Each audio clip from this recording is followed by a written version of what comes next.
Alors André Franquin, eh bien, après J.G. pour moi c'était le plus grand, et c'est toujours le plus grand dessinateur humoristique.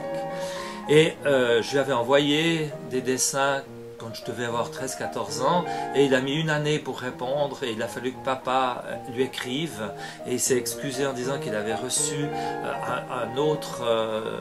d'autres dessins d'un autre dessinateur et qu'il avait répondu à celui-là. Enfin bref, quand j'étais en Belgique chez Peyo, je me réjouissais de le rencontrer. Et ce que je savais, c'est qu'il venait régulièrement travailler, faire du scénario chez Peyo.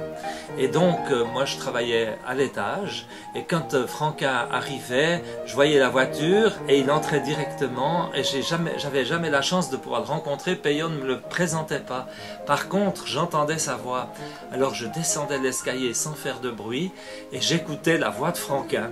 Donc, avant de le rencontrer, j'ai passé quelques minutes à écouter sa voix. Et c'était très impressionnant pour un petit Suisse qui débarquait à Bruxelles.